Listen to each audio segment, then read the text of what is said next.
point control. What we're going to be doing today is we're going to go through a few different exercises in foil and in épée to help identify areas that you're struggling with in your point control and then to start improving it. Now you'll notice today we're not going to be using a static target, that is the dummy that we've used in previous videos. Instead we're going to be using something more fluid. We're going to be using 2 tennis balls tethered by a line to the ceiling.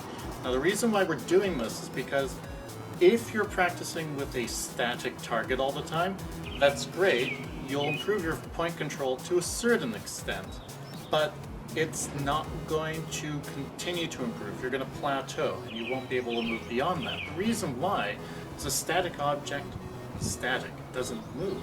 So it doesn't present you with the real world problems of finding a target in a match. So we're going to be using these tennis balls as a fluid practice. That is, they tend to move, and that is very, very important to continue to practice and improve your point control. Now you'll notice that I'm using 2 tennis balls as opposed to 1. The reason for that is it helps it become a little bit more dynamic. In foil, I like to use the forward ball as kind of like the searching arm of your opponent. It's their weapon arm, and so trying to find ways past that to strike the back tennis ball, that's the challenge. And in épée, I tend to like to use this as the forward target, and this is the back deep target. This is trying to strike the opponent's arm or hand, and this is the general deep target, the torso and what have you. Now, when you're going to do these exercises, make sure that you do have the 2 balls set up. Tether it to a line and make sure that the spacing is either 1.5 feet to 2 feet apart, one behind the other. Now in my case I have it about 1.5 feet apart, but it's better that it's wider. This way the balls don't get tangled in one another's lines, and it gives a little sense of realism to the distance of the arm in relation to the target. But because I'm limited in my space, I have it a little closer together. Alright, now let's talk about the exercises. We're going to start with foil, and then we're going to circle back and do épée. There are going to be 5 exercises associated with foil, and there are going to be 3 with épée. And every one of these exercises should be done for at least 1 minute, and as you continue to practice, try to accelerate, speed up, and you can throw in a few other challenges which I'll talk about a little bit later. So before we get started with the foil exercise, and for that matter the épée exercises, I want to make sure that we're warmed up. Warming up for this exercise is going to be very simple. It's the same for foil and épée, and it's essentially just dribbling the ball. We're going to start with the first one, and what I want you to do is just get used to hitting it. It doesn't matter if you miss it or not, just keep hitting it for about 1 minute or 2. This will help warm up. And the most important thing is it helps you feel the weapon through your fingers. It gives you a little bit more control. It helps relax your muscles. You want your shoulder relaxed, your arm relaxed. And this is very important because you'll find that your point control is going to suffer the most when your muscles are tense. It makes everything more mechanical and a lot more exaggerated. So you're going to find your point control suffers more when you're tense and anxious than when you're nice, soft, and relaxed. So make sure you do this dribbling exercise for foil and épée for about 1 minute or 2. Just tap the ball a little bit, make sure you can feel the weapon, and then we'll be ready for the exercises. The first exercise, you're going to be standing in an on-guard position, just a few centimeters away from the closest ball, so you can't hit it. And what you're going to do is you're going to extend your arm, hit it, and return back to on guard. You'll just repeat this exercise, so you'll extend your arm and return back to on guard. If you hear that double tap, that's just because your arm is too slow to return back to on guard, so you want to hit, snap back to on guard. And just continue to repeat this until you feel comfortable with this action. The second exercise is going to be an advance attack. That means you're going to take 1 step forward when you extend your arm, and you return back to on guard. Now, you'll notice because the ball is still moving, this just makes it a little bit more challenging. So when you hit it again, try to make sure that it's just starting its return trip and return back to on guard. For the third foil exercise, what you're going to be doing is a lunge from your on guard position. We're not lunging to the closest target, we're going to be lunging to the one in the rear. Now make sure the arm is extended, you want to lead that action. So you're going to lunge out, and then you're going to return back to on guard.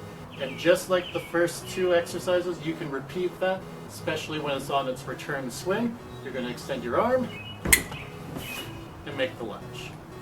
The fourth foil point control exercise is going to actually be a combination of the first three. So we're going to do the static attack, we're going to do the advanced attack, and that's going to be to the closest ball, and then we're going to finish with the lunge. Okay? You don't have to do this quickly, but once you get more comfortable with the action, you can speed it up. So it's going to be the static attack, step back, and then the lunge. For the fifth and final exercise for foil, you're going to have the first ball swinging like a pendulum, and this is going to help you do your disengage. This is going to be the weapon that you have to avoid. In your on guard position, you're going to extend your arm, disengage, and lunge. Snap back to on guard before the pendulum swinging ball catches you. And you can repeat this until you feel comfortable with the action. What I want you to take away from these exercises for foil is that it's something that has to be repeated. It's a very repetitive exercise. You're always attacking, there's nothing defensive about it, and you need to continue to drive those points in. Make sure that you're leading with your hand. Your arm needs to be extending. You don't want your body to supersede. You don't want your body to take charge of the advance. You want that to be your arm regardless. Now, you will notice that the balls will start to move after you hit. Don't stop and reset them. Let them sway. This is going to make your job a little bit more difficult to anticipate where the target is. As I said, this is fluid. It's not a static target. That means your opponent is moving. You need to find them. Okay? So, when the balls start moving, use that. If you make a mistake, start over again. Before we get started with our épée exercises, just a little bit of forewarning. This is going to have a little bit more movement with your legs than you were finding with foil. So if you are feeling a little stiff, make sure you stretch, exercise, limber up a little bit just before you get started. Okay? Now let's get into explaining what these three exercises are going to be. The first épée point control exercise is going to be a little bit like your warm-up. You're going to do a dribble, 3 touches to the advanced target, followed by a lunge for the 4th hit to the distant target. When you're doing the dribble touches, you're just really tapping. You don't have to fully extend your arm. It gives you a little bit more control. And then return back to on guard. The second exercise is going to be a sped up version of the first one, but in this case there's no dribbling. It's 1 strike followed by a 2nd strike. You're going to attack the closest target and then immediately lunge on the distant. So it's going to be 1, 2, and then back to on guard. For our third and final exercise for épée, this is going to be the ducking lunge. It's going to be a lot more dynamic. You're going to do a ducking counterattack to the closest target, and then you're going to immediately lunge up for the back.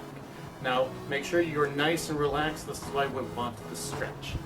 Start slow, and then when you get more comfortable, you can speed it up. And then return back to on guard.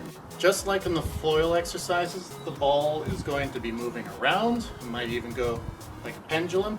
Don't stop this, don't correct it. Let it continue in that action, because again, your opponent will be moving. You need that fluid target to practice your point control with. If you miss, stop, start the exercise over again. So those are our exercises for foil and épée point control. They're a little similar, and for the most part, you're not moving. You're still static. It's really your target that's moving.